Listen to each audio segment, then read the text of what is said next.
screen, it shows live. Excellent. It says live on Facebook. Excellent.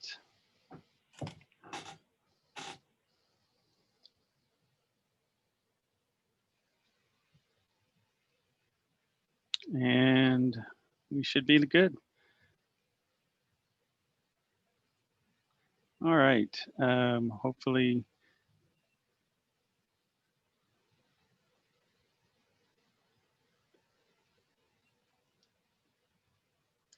All right. Welcome, everybody. Thank you all for joining. Today is a big day for our foundation.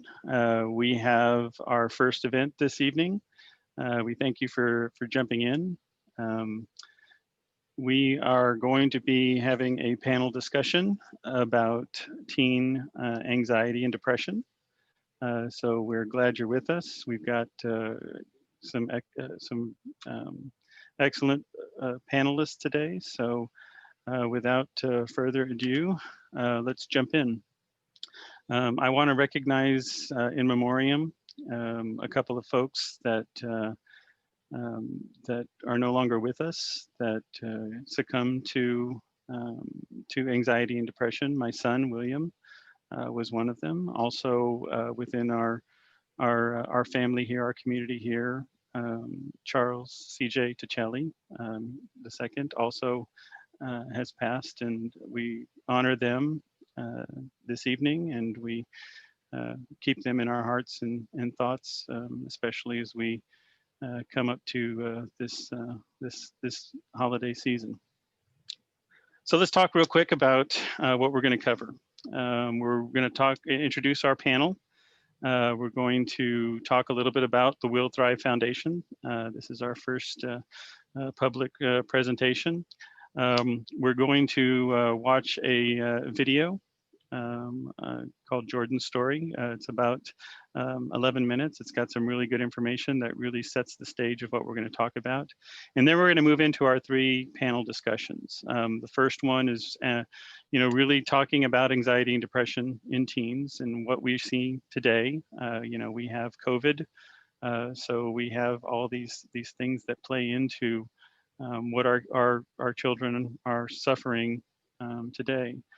Then we'll move into warning signs, and how do you, at what point should you be concerned, and how do you recognize anxiety and what what can lead to depression. And then the last part is really, where do you go from here? As a parent, as a sibling, as a friend, as a caregiver, what can you do to help that person as they're going through this time? And then we'll close out. We have 90 minutes allocated for this first panel discussion. I don't know if that's all the time that we're going to need, or if it's going to be too long or too short. So one of the things I will say is that those of you all who are joined into our Zoom link, immediately following this, there's a little survey for 8 questions. Since this is our first time doing this, one of the things I want to look at is getting feedback on how we can do it better. And hopefully we can do some more like this if they're informative. So with that, I will start off and introduce our panel. So April.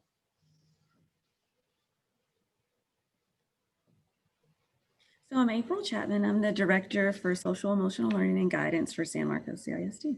So I support all the school counselors in our district. Thank you. Chris? Hi, I'm Chris Gonzalez. I'm a bilingual licensed clinical social worker, and I work for Vida Clinic, and I work with individuals, child, adolescent, and family. Excellent. Laura? Hi, my name is Laura Johnson, and I'm a child and adolescent therapist, and I also work for the agency Vida Clinic. Marlene?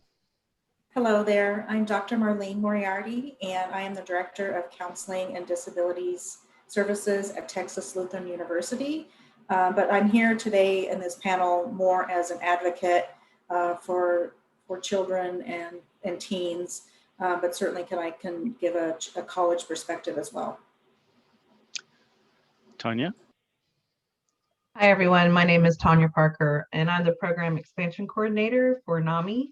And NAMI is the National Alliance on Mental Illness in Central Texas. And I'm very happy to be here and support this. Thank you, Jennifer. Hi, I'm Jennifer Vogel. I've been in this area for about 30 years working on mental health services and supports. I started off in Guadalupe County doing symposiums for social workers and nurses at my alma mater, TLU. And I have been in San Marcos now for 20 years and did twice a year events for mental health issues. Very interested in trying to help families and support their needs and what they might help them in the challenges they face. And Dana. Hi, my name is Dana Washington, and I am the Youth Services Director for Community Action Incorporated.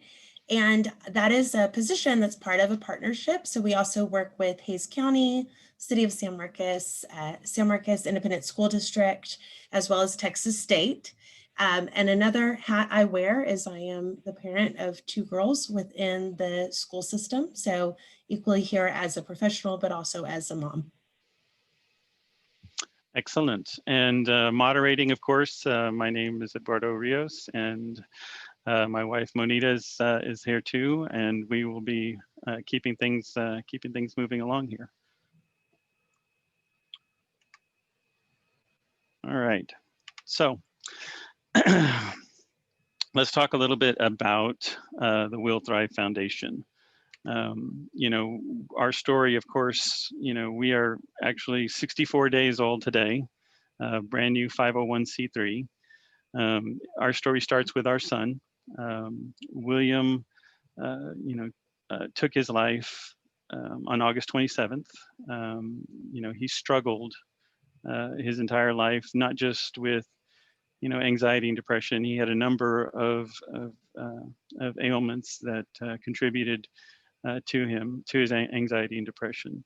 You know, it was a struggle for us to try and find the appropriate care. My wife and I searched. We had, you know, therapists, we had psychiatrists, we had drugs.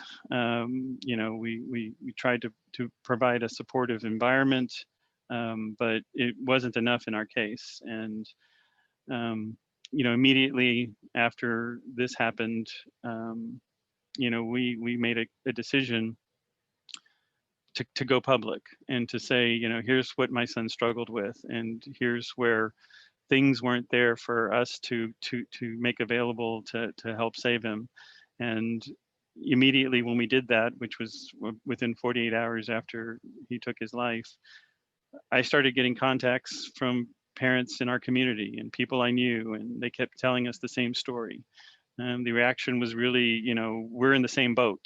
And, you know, it kind of brought us together as a family when the community pretty much really got behind us and provided a huge level of support that we, you know, didn't know we needed, but still gave us our space, you know, to grieve. But it helped us, it helped drive the fact that there was a need for talking about this and pulling this together and putting together and something that could help others that are in the situation. And that's where WillThrive comes in.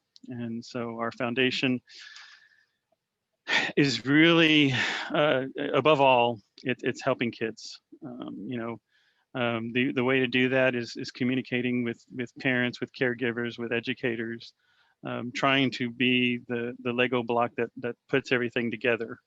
You know, what we want to do is, what we struggled with was just trying to find the services that were right, you know, for our son. So improving access to those services that are available, working to you know, help pull those together to make sure other people can have avenues to help, you know, help their teen, but also to educate, destigmatize what we see today with mental health. Nobody wants to talk about it. It's not something that we need to shy away from. And in this day and age with the pandemic, there's all sorts of other complications that come on when you take away a child's social structure. but advocate also. Advocate for those who are suffering. Bring a voice and a face to those that are suffering. We also want to collaborate in the community. That's why you see these wonderful people taking time out of their life to join in and be part of this discussion. We want to be able to elevate voices wherever we can. But the key thing is take away the stigma that mental health has. So how are we doing this? First of all, over everything, we're always going to be messaging. Communication is key. Getting our word out, getting the word out, sharing information across, all of our partners and folks that we're working with. But we also want to be people who work to help provide services, whether it's intensive outpatient therapy or any other types of therapy services, wherever we can help facilitate, help work through, help collaborate, help drive awareness of, and make available those services to people who need them, to teens who need them. The other piece is skills. My son struggled with a number of things, but ADHD being one of them, dyslexia, dysgraphia. For my son, anxiety and depression, came about because he couldn't organize his schoolwork. My wife and I would sit with him on the weekends to go through his backpack and pull out the crumbled papers and try and organize and put them into accordion files and get him ready for the school week. And, by the end of the next week, he was already far behind and there was more crumpled papers. And, this type of executive function or lack of executive function that he suffered with is something that, that maybe that we can help, because when kids get behind in school, it raises their stress level, it raises their anxiety level. They start to feel inadequate. Couple that with fitness and nutrition, because really, it's a proven fact, and WillThrive will always follow the science that fitness can help, help with anxiety levels, help with depression levels. Same thing with nutrition. Being able to eat the right foods is important and critical to this type of holistic care, or complete care of an individual who's going through anxiety and depression. So a lot of our programs are going to be based on all these pillars, really with this first one being messaging and communication, which is where these forum panels will come into play. So what do we have on our plate going forward? We want to evaluate how this went. Hopefully this will be informative for everybody. You're going to get something out of it. I'm really, like I said, very happy with the folks in here that are going to be talking to you. Everything needs money. Everything needs money. So we're grant writing. We're looking forward to Giving Tuesday. We'll be looking for sponsorships for future events like this. So the idea is we'll be partnering and trying to work through that. We're going to be planning our next panel discussion, because as you can imagine, there is tons and tons of things to talk about. So we've got a lot of things, and we'll be collaborating some more. We want to establish partnerships with a lot of the services offered, and see how we can work together to make sure that that services, mental health services, are available, and what we can do. And then the big thing is marketing and social media. You should start to see, if you're not following us already, all sorts of activity as we go through and line up for our next big campaign. We'll start hitting our Instagram, hitting our Facebook page, updating the website, doing all this stuff to get the word out. The other big thing is we are in the early stages of producing an internet show that really is going to be profiling a lot of the people who are offering services, and a lot of the, trying to make some kind of an engaging, 15-20 minute show. We're really trying to put together and brainstorm right now how this is going to work. The cool thing is I'm a technology guy, so this is what I do. But that should go through. We want to film about 10 episodes, get them all produced, and then really premiere those probably in the February-March timeframe. Maybe release them, every other week or so. as we go through and see what kind of reaction we get, and then see what we do for season 2 or the next thing. The big thing is that the WillThrive Foundation, like I said, does not want to reinvent the wheel. My wife and I are not mental health care professionals. We're both technology people. What we want to do is be the Lego block that puts these things together, pulls these people together, pulls the services together, and presents them in a different way that people can consume them and make use of them. So that's our goal. So with that, I want to go ahead and play a little video here that'll set the stage before we go into our first topic.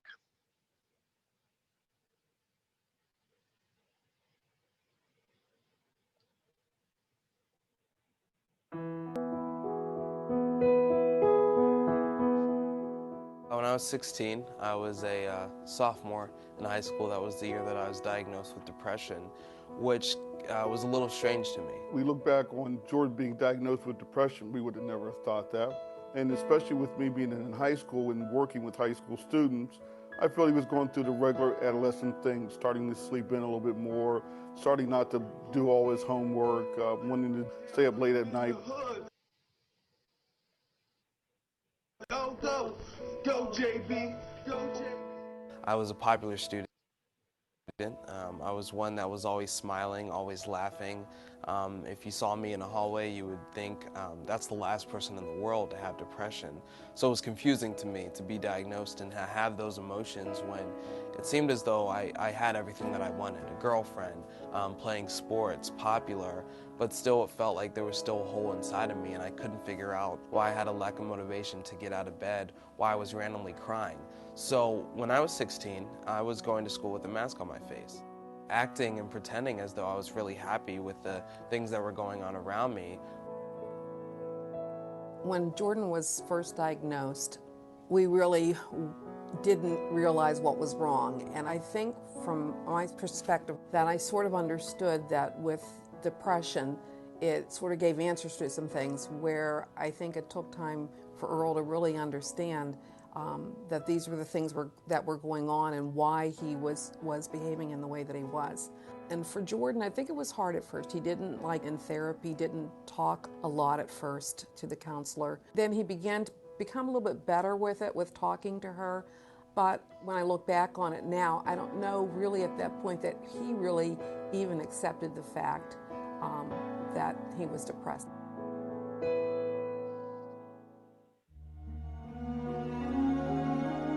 So the way I handled it was that I saw the therapist twice a week. I wasn't very talkative. I was probably 80% honest. The one thing that I definitely wasn't honest about was drinking, as well as taking my medicine. Even though my therapist reminded me 1,000 times that whatever is said in this room stays in this room, I figured I definitely shouldn't tell her that I was drinking and coping with things in a negative way. And when it came to my medicine, I made a mistake that a lot of young adults and teenagers make, is that they take the medicine for a couple weeks, even maybe a month, and they start to feel great. And they figured, well, I'm cured, I'm good to go, and they don't deal with it again, and they stop taking their medicine. With my suicide attempt, there were so many things that were built up and were the foundation of these thoughts of not wanting to be here, to not wanting to be on this earth, wanting to try and take my own life.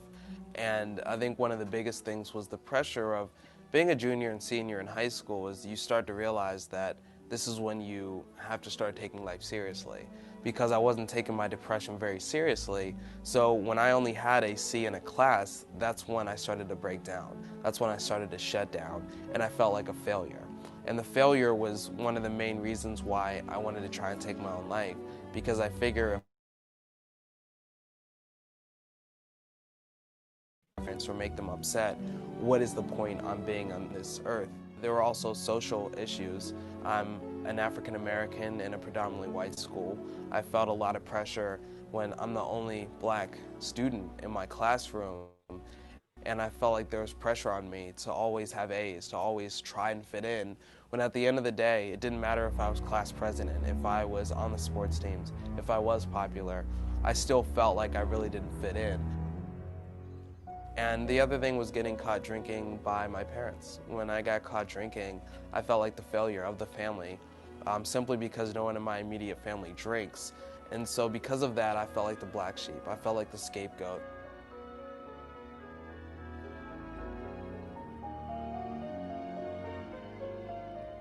When I had these suicidal thoughts, I didn't know how to talk to anyone because I figured I was the only one who had those thoughts and emotions.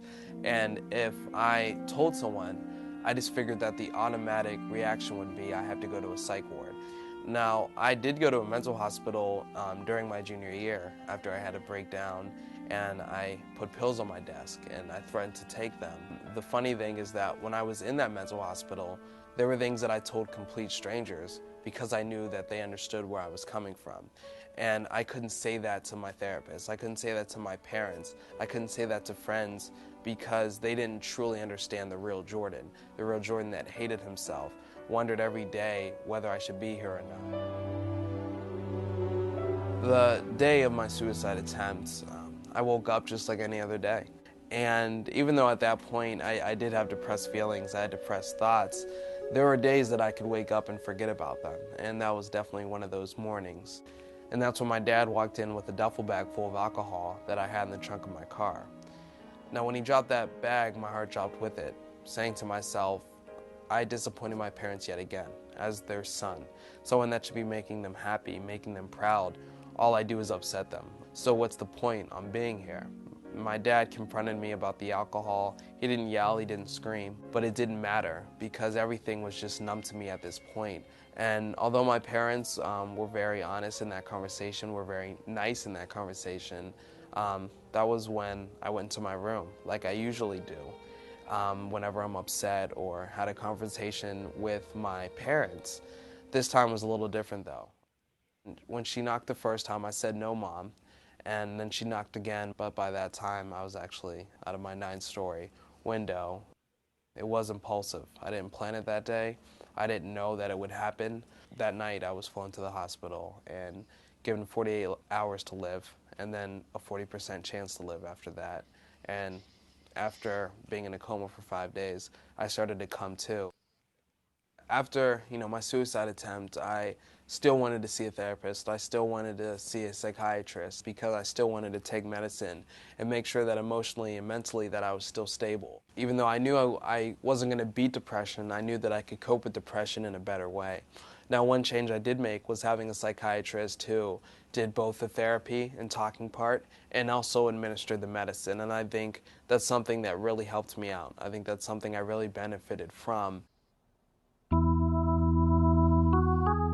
I knew that 9 stories, it was a miracle that I was alive. So I appreciated being alive. I didn't fall into a bigger miss of depression. I didn't fall into a bigger miss of suicidal thoughts. I just felt as though I felt fortunate to be here. I knew that I had a second chance at life. Now, what I was going to do with that second chance, I had no idea. But I knew that I was going to make it a positive one. I would be lying to you if I said that I was laying in that hospital bed and I couldn't move, I couldn't talk, and I always had a positive attitude. But one thing I always thought was that I have to be at peace with the things that I can't control at this point. And that's something that I really held on to in my time in the hospital, is that I don't know when I'll be able to get out of a hospital bed. I don't know if I ever will. If I'll ever get into a wheelchair, if I'll ever be able to get out of a wheelchair, if I'll ever walk again. But I just wanted to be content with how my life was and try to help other people so that it didn't get to that point for someone else. Because I never want anyone else to go through the 5 months and the grueling pain and frustration that I did after my suicide attempt.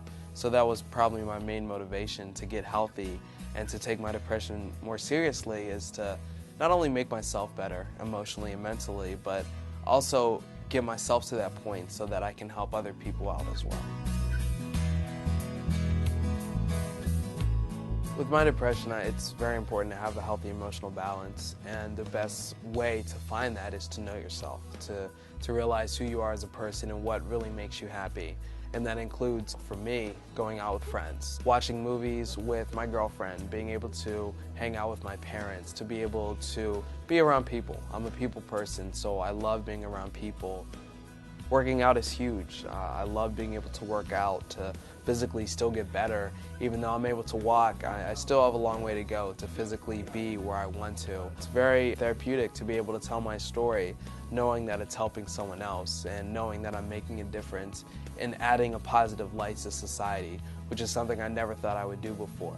Really drew even closer, if that could be possible. But I think a big part of this was Jordan really, again, accepting that he did have a mental health problem. I have the same depression that I had before, but the way that I cope and deal with it is in a much positive way than I did before. I don't have thoughts of wanting to try and take my own life. Do I question, how am I going to get through this day? Why am I here? Yeah, I definitely have thoughts of that. But what I do with those thoughts is different. And I think that's what's the main difference is the coping abilities that I have now and the honesty that I have in being able to verbalize my thoughts and emotions with my depression. We're all going through different problems in some way, and it's not necessarily the situation or your event that got you down, that made you upset, but it's how you perceive it and it's how you handle it. The main message is that you're not the only one going through these problems and ideas and these situations, but you can verbalize them and you can cope with them in a healthy way to get you through that. And that's basically what I want kids to understand. That's something that I didn't know. I didn't know that there were other people going through the same type of issues, the same type of problems, that there would ever be anyone else that would have suicidal thoughts. I wish I did speak up about my emotions, about my feelings, because I could have heard someone else say, well, I go through those struggles as well. I could have heard someone else saying, I have stress, I have anxiety, I had those thoughts at one point. So in a way, I wish I would have verbalized that.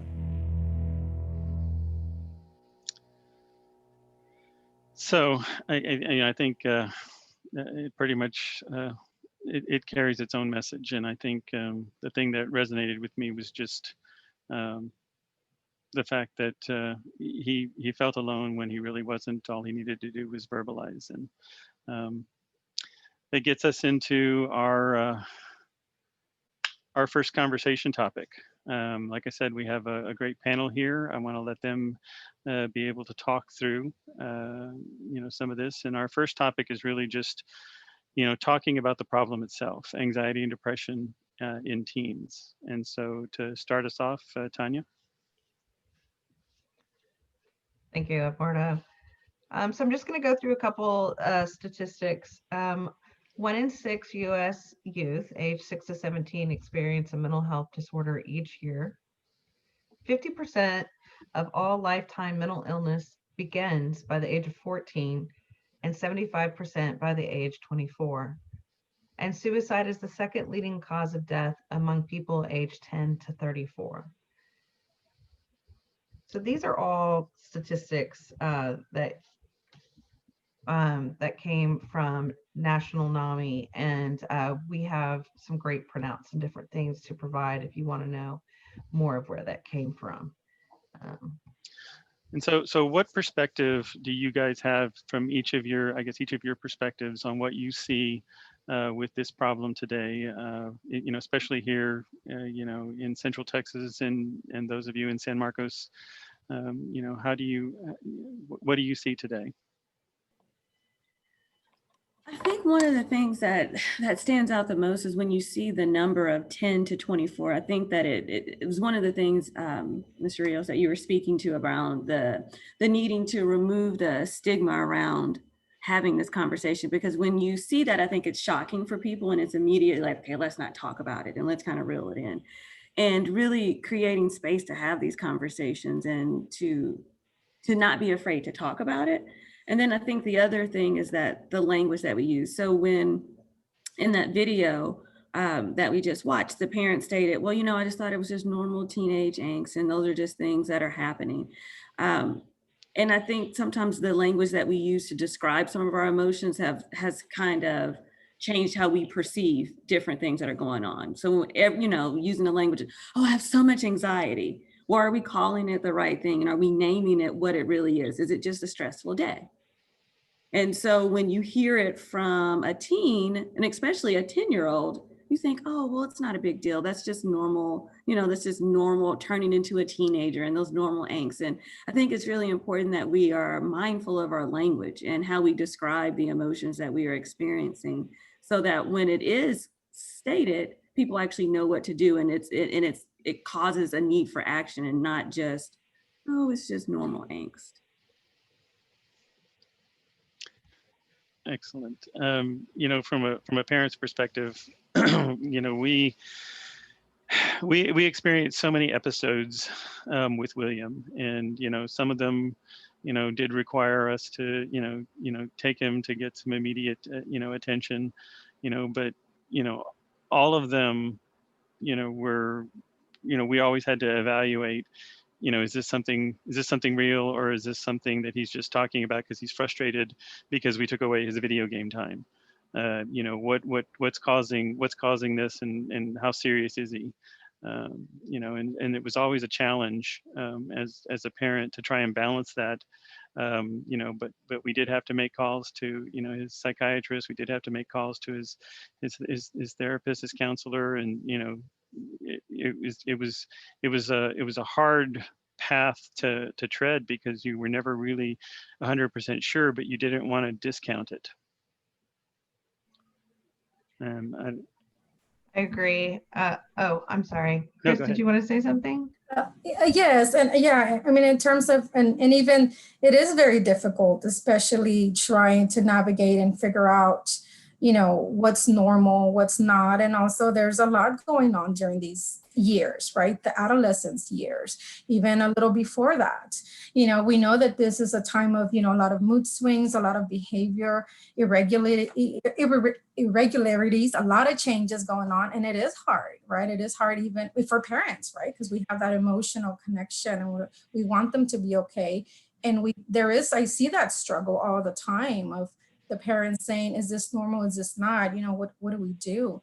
To me, what I've noticed in my field, because I do work a lot with this now, and even now with COVID more, definitely being aware and the education, right? And also knowing really the adolescence years we have to understand it's the highest vulnerability for mental health disorders, number one. Just this period alone, right? It's a unique time. There's a lot going on neurologically, right? There's a lot of stuff that's still forming and all that. So definitely keeping an eye on, and also talking about what words are being used to describe the symptoms and all that, right? So keeping an eye on, the symptoms and the severity of it and the functionality of it and all that is important, and the education part of it, and parents feeling like they can reach out and talk, as well as the students, creating that environment. Go ahead, Tanya, you were going to say something. Well, I agree with everything that everybody has said. And exactly kind of what Chris said and what April said. But for NAMI, I think the first thing we always have to say is mental illness is a health condition. It is an illness, and we have to approach it exactly like that. And so it would be just like, for example, my son, as a parent, is diabetic. And so there's all these screenings and all these things that we have to go through to decide what's the best treatment. It's the same with mental health. But what happens is parents, and I myself, although working in the mental health profession, struggled to talk to my own son about it. And so how do we have those conversations? And what Chris was talking about was, they are the most vulnerable in this time period. I mean, we talk about babies, but we're talking about mentally, emotionally, they are truly the most vulnerable. And so what is your child's baseline? And then where are they? So if this is the baseline, are they way here? Are they way under here? And sometimes that's hard because they're teenagers. But as parents, we know that piece. And so if you don't know how to start the conversation, we have great conversation cards at NAMI that are free that we can give you. But it's just talking about like the difficulty and kind of ranging that and the intensity of how they feel. And I know for my son, for example, is he ever going to take a shower? And I thought that was typical. But then I realized that he was staying up all night for days at a time. And then that kept going on. And when I asked him how he was feeling, like April was saying, he would say, I'm freaking out. And I didn't know what freaking out really meant. But we really have to sit down and have these conversations, which means as parents, we have to be comfortable. And as a society, we have to be able to openly talk about it. There's no shame in it. There's no shame in it. And so I think these are the big things. And this whole conversation is a part of that. Excellent. Ed, can I jump in just for Please. one thing Yeah, that no, I please. that I heard there that really resonated, that stood out in the video, was the mention of the connection with friends and with family being that positive, being that kind of that glue, that connector. And what I have seen both professionally but also as a parent is that's a real challenge right now, a challenge that is elevated beyond what we've seen before, especially for teens who rely on that social connection and that network. But to have that removed, I think is part of the equation right now that we're looking at in a time of this pandemic, and even following it, which is the disruption of the normal connections, leading to higher feelings of anxiety or higher levels of social isolation. And I just think that's something that is really on the radar for me as a parent also, being the parent of someone who, a daughter who is very connected to, as she said, her favorite subject in school is friendship. So having that removed, it's funny, we laugh at it, but it really has, it's tough. It's tough. And to her, that's everything.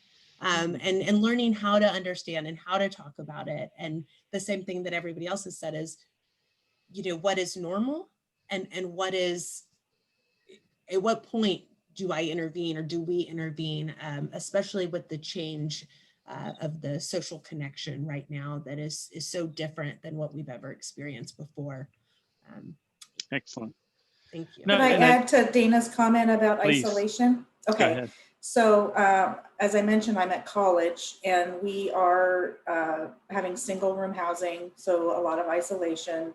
And these are, older students, but you would hope would have the skill set to be able to think out of the box, how am I going to interact with people? But they're really struggling. And that's not just our school, it's across all schools. But I witnessed prior to being at college campus, when I was at a high school campus, I witnessed a lot of isolation before COVID. Too many students sitting by themselves, too many students sitting watching their phone at lunch.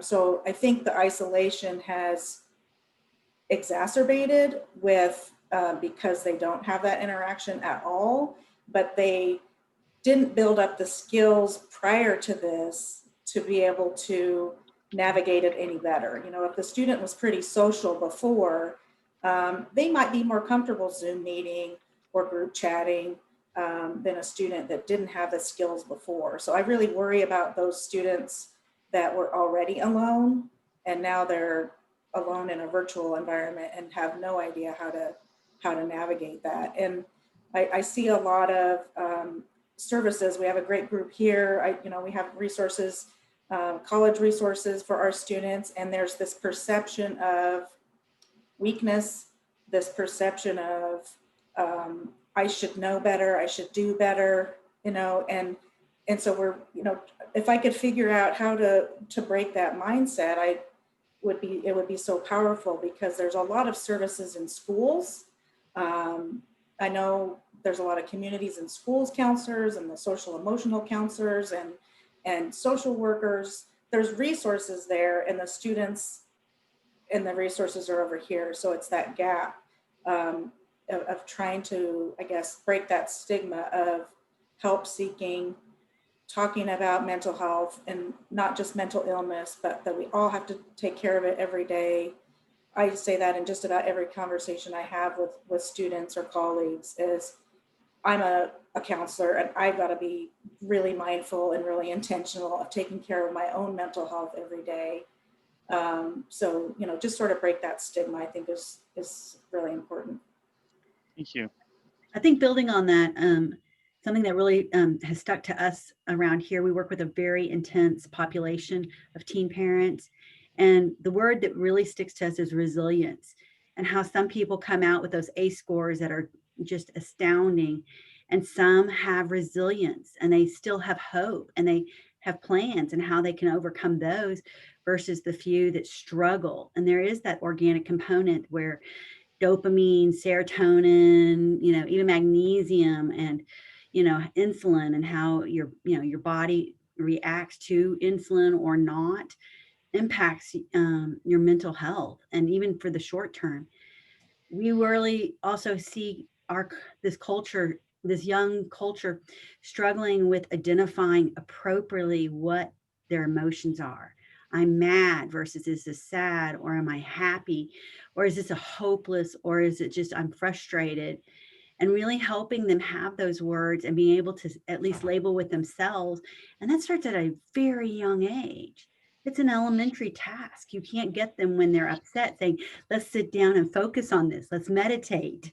At 14 or 12, you can't do that at that stage. You've got to have that at a calmer, easier stage to institute those kind of language and discussions with them. And so that they can recognize that. And we as adults, even for myself with my children, I have not always been so good. When I'm very upset or angry, I don't label it. I just have a behavior and it shows. And sometimes I feel hopeless, but I should really define it as, I'm upset and I'm anxious, but it's not hopeless and it's not lost. It's just going to take time for me to find the answers. And that's what I think we need to work on as a community. And as each individual, just figure out how to help our community and our families identify that and name it and label it and talk about it. Because I think that's what gives that resilience, the ability to, then look for hope and dreams and plans. And that's what I think helps kids overcome the short-term solution versus, that there's still options. Thank you. No, and I think I love that. I'm sorry. Go ahead. I was going to say, yay, Jennifer. Everything you said, yeah. And I mean, it's perfect.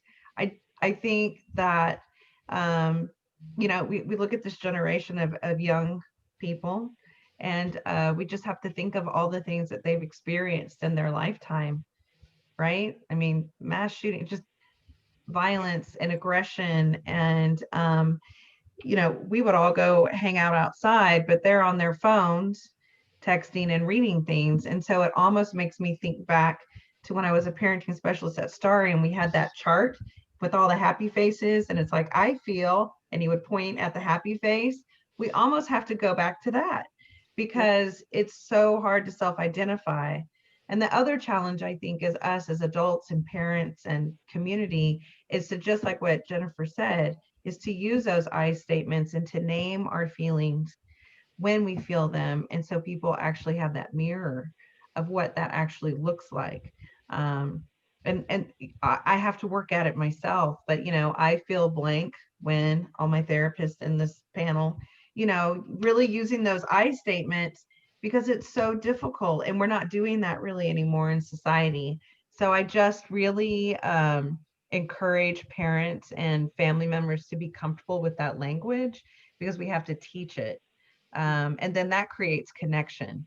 And I think probably one of the most powerful things that happened between my son and I is when he was really low one time, I just really said, it makes me fearful. Like, I'm afraid to see you in this condition. It makes me so fearful that you're not going to be here tomorrow.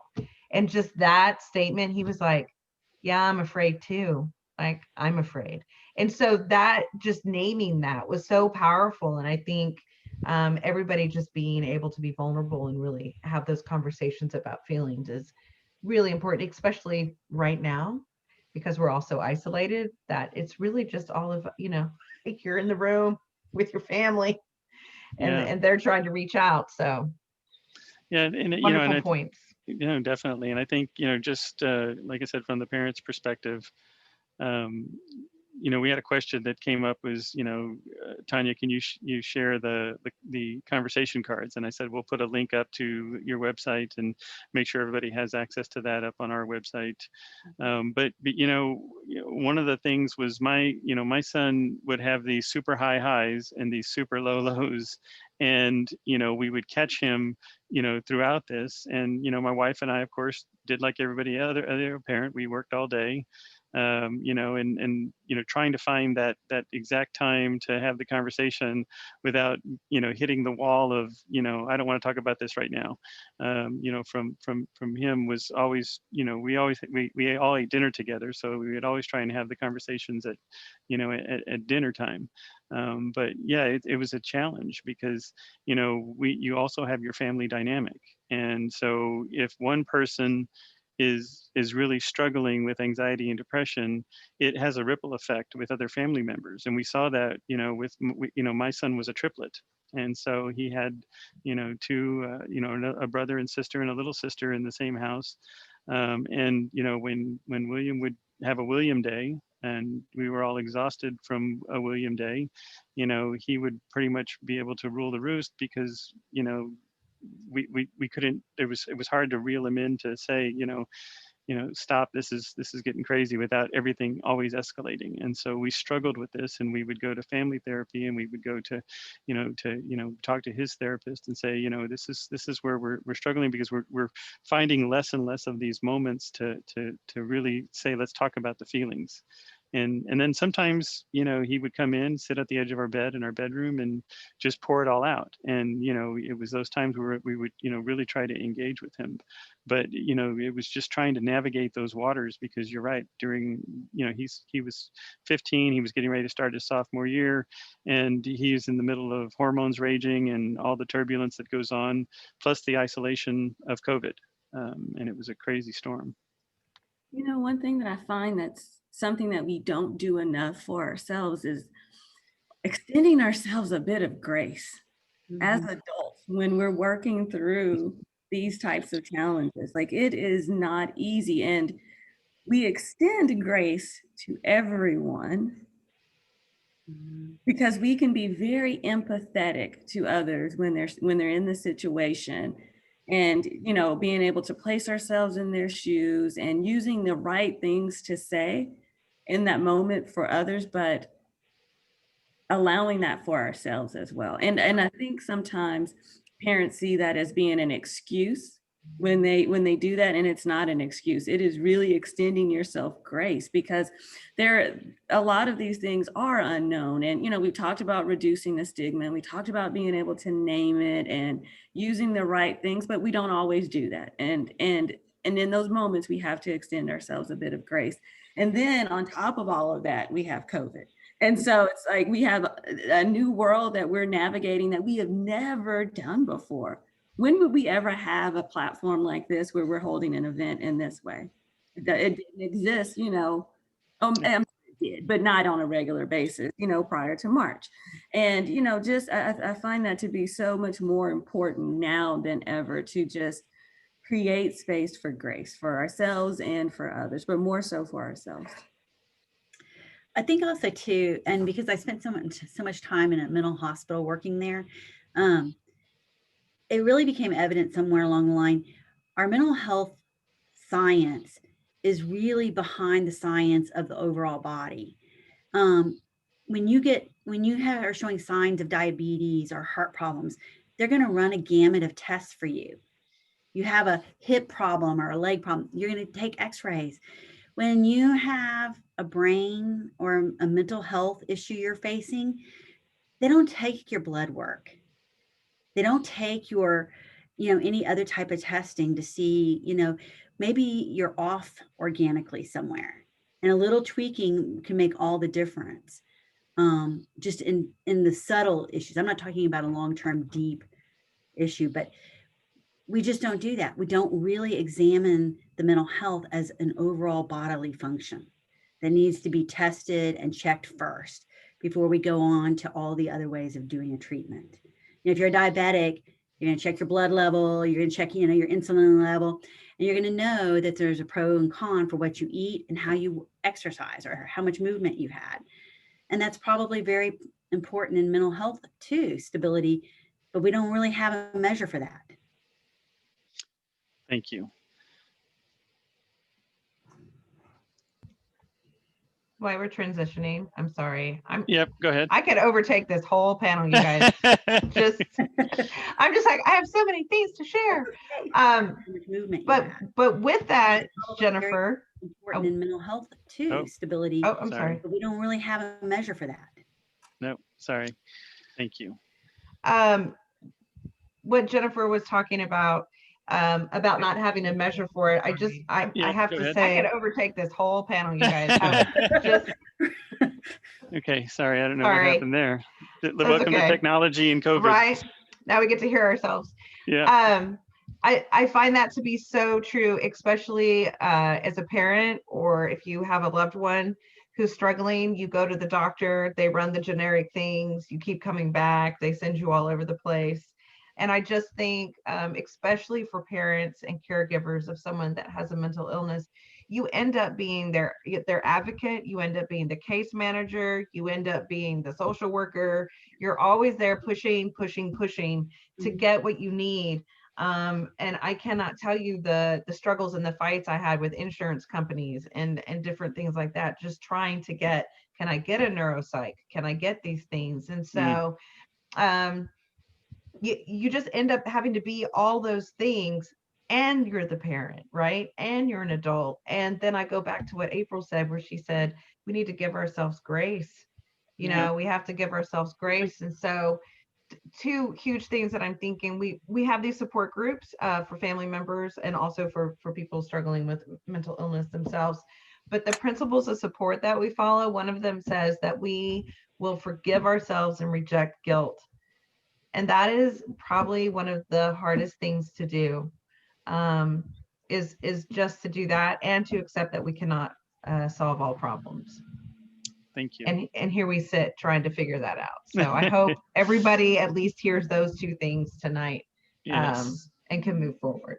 Yes, no, thank you. Thank you for that. All right, so moving into our second topic here, we want to talk about warning signs. So let's talk a little bit about, if you're a parent who's struggling with this, if you're a friend or a sibling who's observing this and seeing this, if you're an educator in the classroom and you're seeing this, what are some of the things that stand out from a warning sign perspective? And I'll open it up to. I think some of the early warning signs that I see is kids that don't have good sleep patterns. They just don't have all the good basic healthy functions. Sleep is probably the first to me that stands out.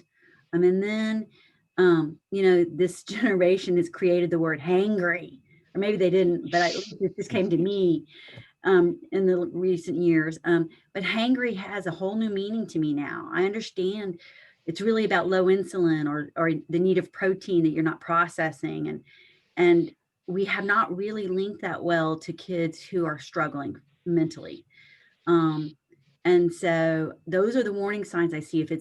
If they're always having outbursts at, 5 o'clock, it might be more about a hangry thing, and realizing that instead of keeping going down the slippery slope the wrong way. Getting some food, taking a moment changes the tone. As a parent, I recognized that I was always exploding at around 8:45 because my kids just weren't getting to bed fast enough. And then the morning was a scream fest because we weren't getting ready. We had to hurry. We weren't getting up. We weren't moving. And what I really realized, and I wish I would have done this with my older kids, is that they weren't getting enough sleep. If I really took it back, and when I changed that, when I said, okay, we are going to be asleep by 9, not going to bed at 9, they do so much better. And there's no anger anymore. And there's no, outbursts, and the struggle in the morning is just like zilch. And if we have a morning every once in a while that we get up a little bit sluggish, we say, hey, that just means we need 15 minutes earlier to bed. And that's not a problem. And just, that's that's hard to really realize. It's such a those basics Hmm. before you get to even deeper. You know, and also as a parent, some of the things that that we saw in William was that, you know, slowly but surely, the things that mattered the most to him, he seemed to be less and less interested in. And especially with the onset of COVID, when he wasn't able to hang out with his friends anymore. I mean, we basically went on spring break and never came back. You know, he lost all of his social structure, and we mentioned that earlier. But he ended up building a higher dependency on his video gaming, and the fact that he could video game with his friends, and they would play all these different video games. I mean, that was really his time to socialize. But it was very different from him hanging out at school in the lunchroom, or in the you know, during between classes or in class. And it really, you know, almost consumed him. And I don't know if that's, you know, something that's normal or regular, especially because now we're in a time when we're really isolated. You know, if y'all see that, or what is, you know, is that something that was unique to my son? No, that's Laura, very common.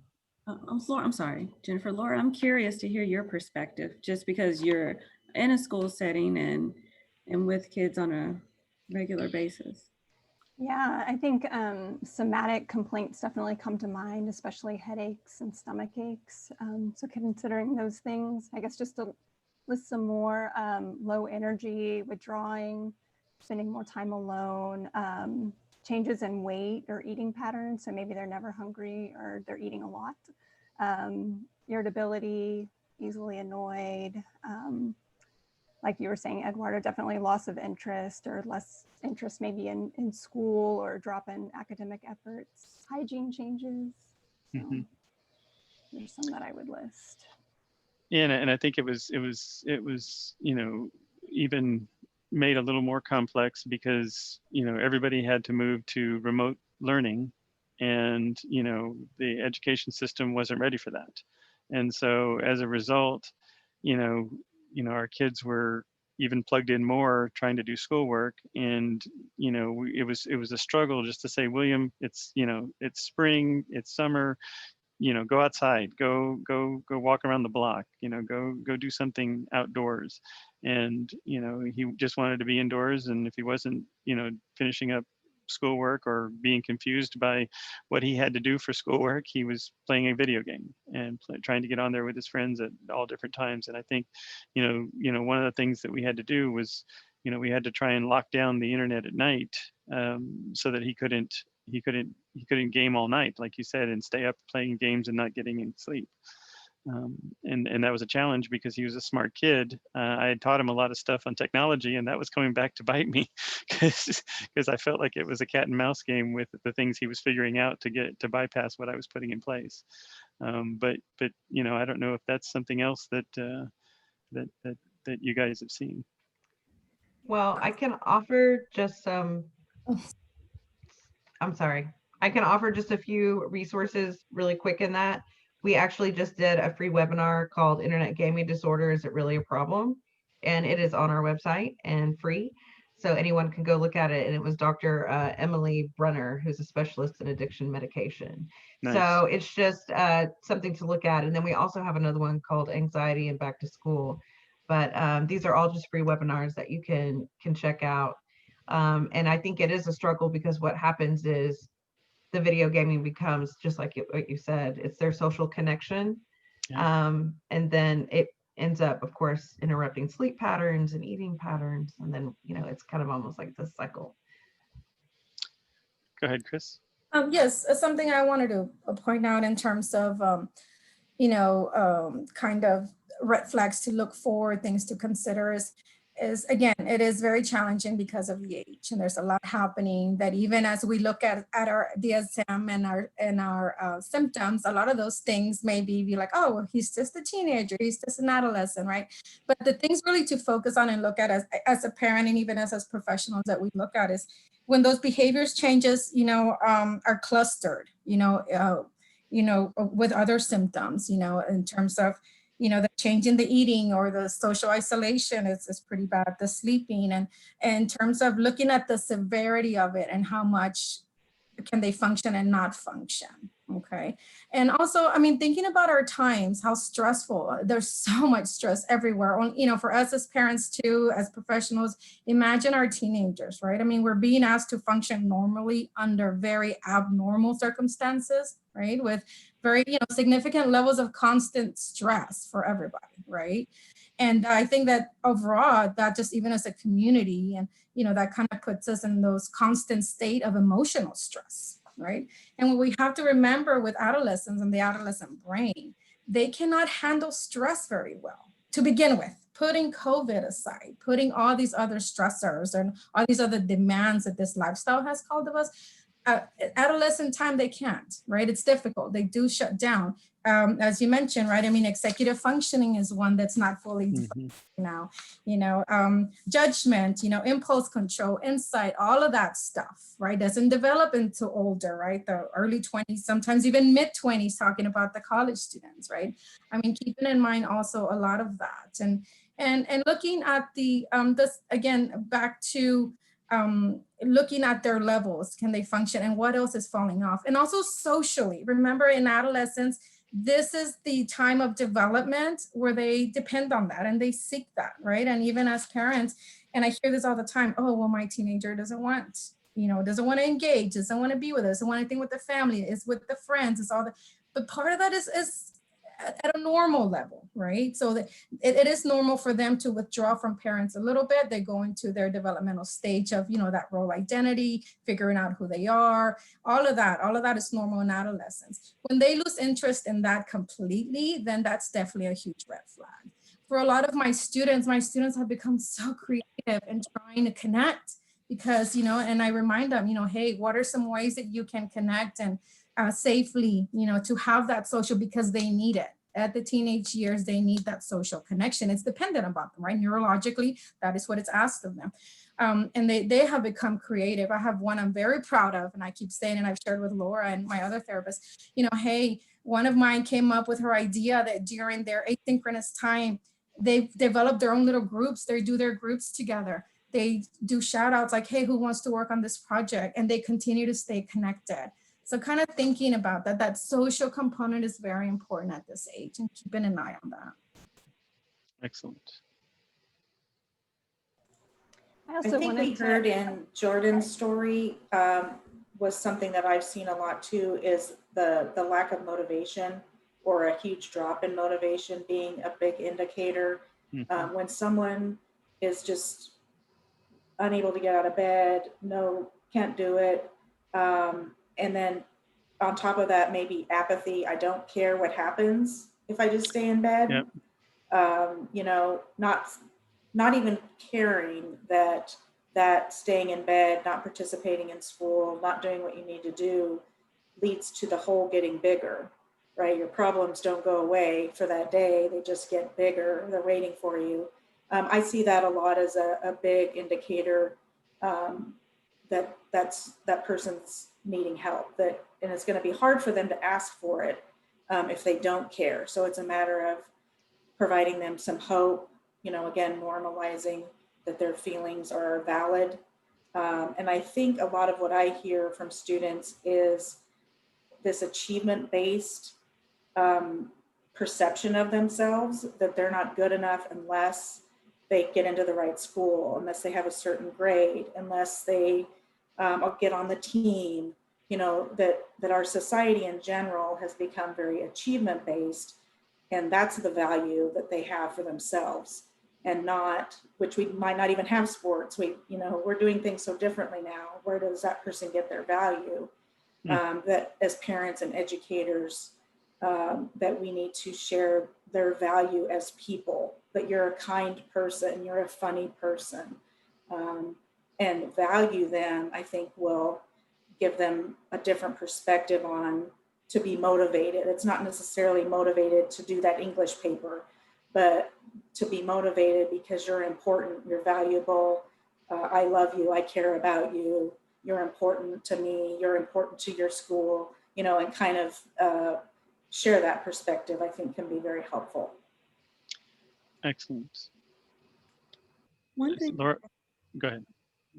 oh, just one thing I was thinking about before we moved on, and this is not necessarily a warning sign, but I think it was mentioned in the video, and it's something that we have to be cognizant of, is just the cultural aspect of things, and not just from the perspective of just race of it, are you Black or are you white or what have you, but I mean, that's a key in it. That's one thing to consider, but just from a cultural aspect of how we respond when we're in situations. Is it a cultural thing, or is it a warning sign? But just being mindful of the culture of the individual that we're working with, or within our own personal cultures. How do we see, mental illness and mental health, and how do we view that in response to how we support how we support our team. So just being mindful of the cultural aspect of mental health and mental illness.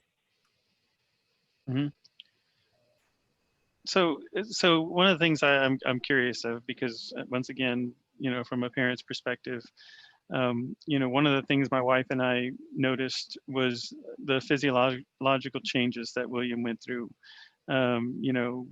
He really started to kind of be slumped. His posture was really, really poor, and he was always looking down. He was dragging his feet, and I didn't know if that was just, a teen boy going through that period, or he just looked withdrawn, and it was really hard because we would say, hey, stand up straight, don't slouch, stuff like that. And sometimes he would do it, and sometimes he would just lash out and say, leave me alone. I don't know if that's something that's a warning sign or an indicator or anything that you need to be concerned about. I think it can be something that's seen but it just, each one can evolve differently. And I think sometimes, like, kind of going on what kind of April was saying and stuff with the, bringing in the culture of things, having them see and talk about what they are seeing with you in different ways. So, like, one of the things that I work with my kids, I have a daughter that really sloops down and hunches down and stuff. And so when we're at weddings, I say, look at how that lady looks. And she's only, how old do you think she is? She's 40. And do you want to look like that? And they're like, oh yeah, no. And then they get like the other one. Sometimes just even making a smile just for a minute can really help you, but you can't say it that way. They don't take it that way. So, so my teenage daughter now, and I'm not trying to, be out there on it, but one of the things that the girls will say, oh, she has a resting bitch face. And I'm like, oh, how dare we say that? But, but it opened up a dialogue for us to talk about, if you have this flat, you never smile, how do you look? And so same thing, going to family gatherings, and we'll say, look at that lady. What does that make you feel like when you see that person? How do you think she's feeling? And just having these side conversations. It's not about to talk about that person. It's about to help them identify what they're seeing, how that person might be feeling, to relate and start talking about ways that you can do different. So one of the things we always say, hey, you need to smile. And even my 15-year-old tells my 12-year-old, oh, we need to smile. We're looking mean. And that's just something that we would never have had that dialogue in the heat of a moment, or when they're having passion and distress. You can only have that conversation in a loving moment and making it fun. And that's when I think they learned about it. Excellent. Just one other question. Are warning signs different between a boy and a girl? Yes, I think so. I mean, have you all observed anything like that? Because I'm looking at this from, of course, my son's perspective, but I have my daughter, who's part of the triplets.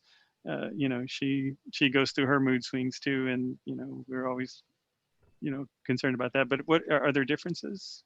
I have noticed some, and I've worked with both, elementary, middle, and high school, and definitely more in the middle school years, and even early high school. I think in the boys and the males, I've noticed the depression comes out as aggression, right? Angry, a lot of just kind of, negative mood. And that is the depression for boys. That's what I've kind of noticed, right? So if they're in a bad mood, they're just, bad mouthing or whatever, just it's anger. They're just aggressive with it, right? And it goes back to sadness, right? And even the challenge, right? Because some of these boys present this way as aggressive and presenting fear, and people are like, oh, start labeling. And I'm like, oh my gosh, it's sadness beneath. For the females, I've noticed definitely more the sadness, the tearfulness, right? The emotional, just kind of even kind of just that low mood and sad, and they don't want to do anything. So a lot of more of the tears in the girls than the boys is kind of what I've noticed, and more aggression in the males. And I've always wondered this, and maybe Tanya can Ms. Parker can kind of speak of this statistic. It just seems like the outcome of suicide at this young age tends to be a higher population of males. I don't know if it's because girls feel more comfortable in eventually talking, or they're less likely to take the extreme. But even in our small town, in the last 5 years, I can't really think of any female that has been, the victim of their anxiety and depression and inability to, have hope. It has been predominantly males. And there's a lot of statistics about that, but a lot of the trends are that males tend to use lethal means. Yes, I can see that. Whereas females do not. Yes. But I will say that there is a rise in the numbers of female suicide and attempts. And so I just think being very aware, and I think it was Chris that was talking where she kind of described for boys, it's more outward, it's more aggression, it's more anger. For females, it's more inward, more emotional. And there's a great anger is a secondary emotion. And I love this. It's a whole book, but it basically talks about how anger is up here, but underneath anger is fear, sadness, resentment. Like there's all these. So anger is really the secondary emotion. And once you get past that anger, then there's what is really happening underneath. And I just really think, they call anger basically the mask, because it's easier to be angry than it is to say I'm sad or I'm hurting or I'm afraid. And you can see that in very young children. And you can actually see that in a lot of adults too. And it is also different in males and females. And so that is definitely, I think, something that we all have to remember, and very much like what Chris was talking about. Excellent. Well, no, this is going good. We've been over an hour here, and we're in our third segment here. And this is, I think, leading into all the conversation we've had, what help is available and how do we access it? And I think, Tanya, you've already noted some things on your website. I think conversation starter cards are a fantastic thing. Some of the webinars that you had are informational to really educate, because I think that's important too. What else have we got? I'd like, for you guys to go through and talk a little bit, those of you who are working for mental health service providers, talk a little bit about some of the things that you have.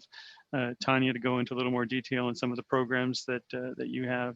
Let's give our audience here some things to take away.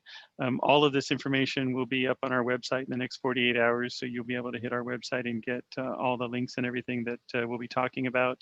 But let's go ahead and start off. And I don't know, Tanya, if you want to start. I know you've got a phenomenal array of programs. Sure.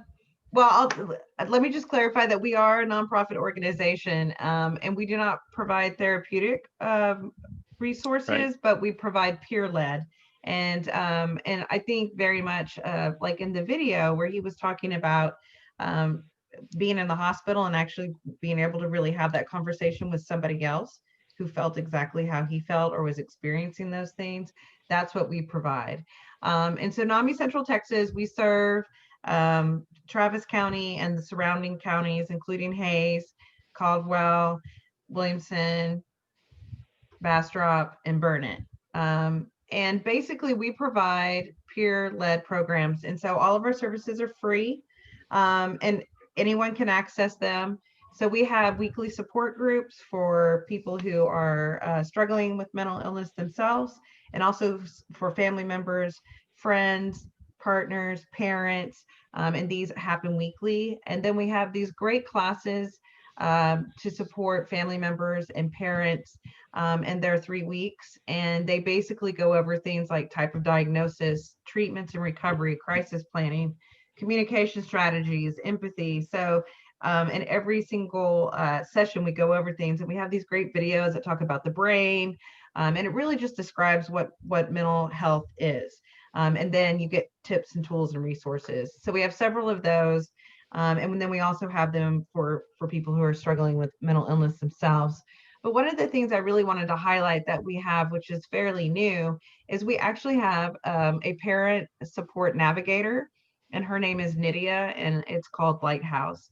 And basically, Nydia is a parent, and she has a child who has struggled with mental illness his entire life, and he just graduated high school. So, woo! As we all know, that's a huge accomplishment. But she basically is here just to help parents identify, have the conversations, find resources, walk through the system. And so you can send her a message directly, or you can call her. She'll be doing coffee talks and just some little, like, once a month sort of things to just have conversations with parents. But for anyone who's working in the schools or works with parents and works with kids, you can actually send a message to her in a referral form to get resources, and she provides resources in that community and then helps the parent navigate that. So I feel like that is huge. And she also speaks Spanish, and so she does services in English and Spanish. The other thing that I want to point out is that we will come to the school and the community, and we have youth presenters as well as adult presenters who talk about their mental health journey. They talk about the stigma, myths.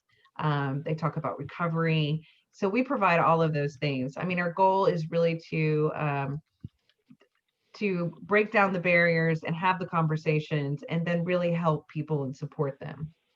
So things that you can do, and you come to our website. I talked about the conversation cards.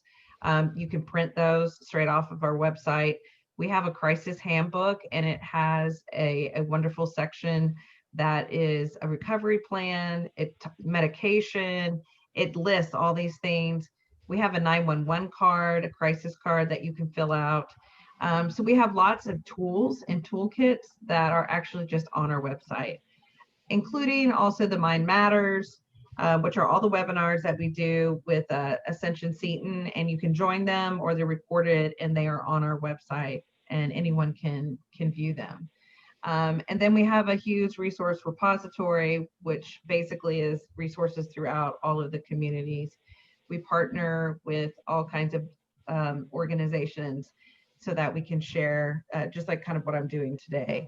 And so we also are coordinating with the Samaritan Center to provide adult support groups and support groups for parents that are therapeutic. And so those are restarting again. And so there should be flyers that we can provide as well. And then we also have tons of crisis information. But one of the things I wanted to talk about is NAMI has a crisis line, and it's text NAMI or 741-741. And it basically gets you directly to a crisis center, and it's all text. And we have literally had people come in our groups and say things like, it saved my life, because in COVID, there's not a lot of privacy, and you can't just get on the phone and chat with somebody, but you can text. And so this, I feel like, is such a lifesaver for a lot of people. And then we also have a suicide assessment card that is also downloadable. It's the CSSRS, the Columbia Suicide Severity Rating Scale, which is used throughout Texas for all the local mental health authorities, the mobile outreach teams, crisis intervention teams. It's the same screening. You can print it out. It talks about the warning signs. It tells you the questions to ask, and then it gives you the suicide prevention line, which is what was on the video. It also tells you if you're not comfortable, you can text the suicide prevention hotline, or you can call and have them talk to somebody. But as we know, 90% of suicides, there's an underlying mental health condition. And if you really look at the stats, they've come to really talk about, especially in the suicide prevention nationally, that it's a 34 seconds. There's like 34 seconds that you can reach in and change that situation. So our website, I would just say, is like a huge link. You can also give them my email. I will, walk them through. Just remember that you have local mental health authorities and mobile outreach teams, crisis intervention teams, 24-hour crisis hotlines. If you don't know who those are, we'll find them for you and connect you with that. But we're here to provide support and connect you with resources. So please take a look at our website and know that we're here. And if we can't help you, we'll connect you with somebody who can. Excellent.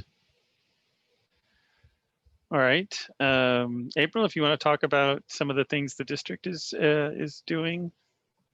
Yeah. So, and one thing that I was whenever we were going back to the video and we were listening to Jordan tell his story, and there was that when he was speaking to, not sharing with the psychologist. And one thing to keep in mind, with the work that we do, it's reciprocal. It's one of those things where we are constantly in the place of, being there and asking, but then also, in turn, coming back and saying, yes, I do need help. So it's one of those things where it's that constant cycle of outreach, but then actually, coming in and asking. So it's just one of those things to keep in mind. But as far as the school district is concerned, we are working constantly to identify if there are gaps, to identify them and to fill them and to ensure our services our supports are as robust as they can.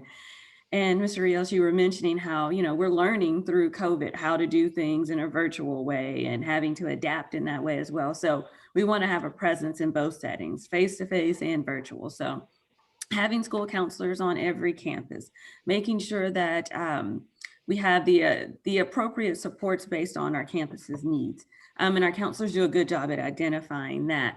We've added a layer of support for some of our campuses by having communities in schools, partnering with NAMI, because one thing that we know is that all direct services do not have to come from school counselors. And so that's where NAMI's been able to help fill, some of those gaps for us by doing the Let's Talk presentations for our students. Actually, this Thursday, NAMI is doing a parent presentation that will be on Facebook Live and recorded and then shared out. We partner with an organization called Pure Edge, and they provide a lot of mindfulness. They'll be doing a presentation for families and videos for kids on the 19th of September. I'm sorry, September, my goodness, of November. So it's really just us really trying to utilize all of our partnerships within the community. We're onboarding interns for second semester with social work with the Department of Social Work at Texas State. So really trying to utilize all of our partners and then also our resources on campus, which are our school counselors and social emotional counselors, to help support students. But one of the things that we ask, and I know a lot of times, sometimes people don't feel comfortable when they have to share about someone else, but it helps us tremendously because there are things sometimes we don't know. And so I encourage, families and students, when they hear of someone struggling, to share it and not to feel like they can't or they're breaking their confidence, to utilize us in that way and share what's happening so that way we can reach out and that we can be a support. And those that are listening or that are on the panel, if there's something else that you recognize that you can support us with, let me know. So then that way we can add to it and making sure that, we're doing as much as we possibly can to support our families. Definitely. Thank you. Chris and Laura, one of you guys want to talk a little bit about? Sure, we can talk a little bit about Vita Clinic. So we were previously an agency that specialized in school-based therapy in the Austin area. But since COVID, we've been able to expand our services to surrounding areas of Austin, including San Marcos. And we plan to continue to offer services to San Marcos long-term. Right now, that's mostly through teletherapy. So we specialize in working with children and adolescents because of our specialty in working with schools, but we also work with adults as well. So we provide individual, family, and group therapy. We have lots of wonderful bilingual therapists, including Chris. We accept most insurances, including Medicaid, and we also are now able to provide sliding fee scales for anybody who doesn't have insurance. So it's definitely a big goal of ours to be able to provide access to services for anybody that's wanting it. And then also, I don't know if this is the same thing you were talking about, April, but Vita Clinic is partnering with NAMI to provide a parent series. It's called Parenting During the Uncertain Times. So that's going to be a free group that starts this Thursday, and it's going to be a 3-part series, and so it'll be once a month. So that's free and virtual. It's delivered in English and Spanish, 2 separate groups. And so it's a place where parents can connect with one in each other, and also learn coping skills. And I guess as far as getting a hold of us, vitaclinic.org is the best way. And then from the homepage, it's pretty straightforward as far as enrolling in services or finding out more. And there's also a place on our homepage for hospitals and agencies and schools to make referrals as well. So Chris, is there anything that you would add? Sorry. Yes, I wanted to add that we also offer the family therapy. As I know she talked about groups, but we also, and oftentimes, you know, in reality, even now as we work with the teens, that parent component is also, or support system component is very important. So oftentimes, you know, we start with individual and then we kind of do some maybe psychoeducational with the parents or the guardians and be there, and then we bring them in and do together and family. We even expand it to siblings. I mean, really the support is really the important piece of it, and having that compassion for each other, empathy, and just kind of, you know, that patience that everybody needs. And the parents also walk away with a lot, right? Because there's also a big component. Again, you know, even for as a parent to watch our child go through that is difficult to process, right? It's hard for the parents. Sometimes it can't even for us, right? I mean, so we provide that support for them in terms of the education, understanding, and helping them through that, how to connect with the student while we're also doing the individual. So we can definitely expand. Thank you. No, thank you. Dr. Moriarty, did you want to add anything with your programs? I know you're in the TLU and well, my job doesn't necessarily directly impact the San Marcos community, but I just kind of want to shout out to Dana and the work that's sort of behind the scenes that people don't see, and there's all these services on campus which are wonderful. And again, kind of to go back to the beginning of what I was saying about connecting the students to the services, the youth to the services. There's a lot of stuff out there. So I just want to sort of remind people that there's other ways to advocate. So like Dana and I are on the Commission for Mental Health for San Marcos, you know, trying to look at, you know, improving the community and getting awareness and advocacy, and, you know, being that is not necessarily a direct service, but this is a big issue. It's not just, you know, a matter of a few people meeting with a few students. It's policy change, it's legislative, you know, changing policy. So school counselors aren't doing schedules, but they're doing counseling. You know, it's all that kind of work that is taking place in terms of mental health. And so I just wanted to remind people that you know, it's one of those, it takes a whole community to be a part, and I'm glad to be a part of it. I appreciate you having this thank you workshop. All right. Well, can I yes, please add go one ahead, tiny Dana. thing just to say I completely agree that it really does take a village, and I think our community is shown time and time again that we are committed to working together. And I want to also give a kudos to April and to the ISD. I think the in-school counselors have done a fantastic job in the virtual setting as well as in person, as well as the communities and schools, and having a strong presence and having easy access for the students, but as well as for the parents.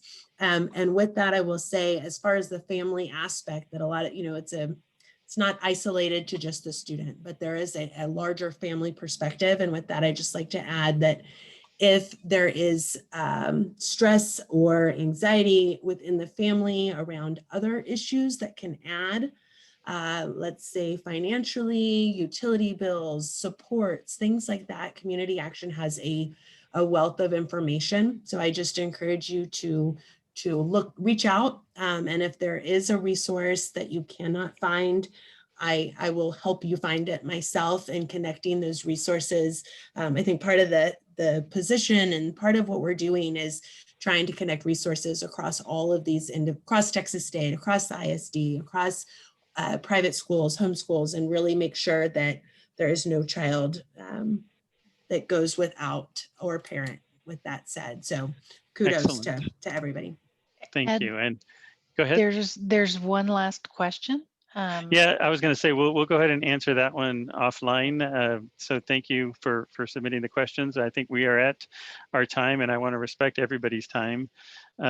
So I want everybody to understand that you know, this was a huge moment for my wife and I, for our family. This foundation is you know, is taking off. I was thrilled to have every one of you as panelists. I want to thank you for your time. Thank you for all of your experience and knowledge you brought to this discussion. For everybody who's listening, I hope you got something out of this. I hope you'll give us some feedback. We will be working to get all of the information that was presented up here up on our website as quickly as possible. And we'll be answering some of the questions and put those answers up online for those questions that came in after. Please, please, please listen. Talk, have the conversations, take care of your kids, stay healthy, and thank you all very much. We are signing off. Our first event is in the books. So thank you all. Thank you, panelists. Thank you, everybody, for attending. Take care. Bye-bye.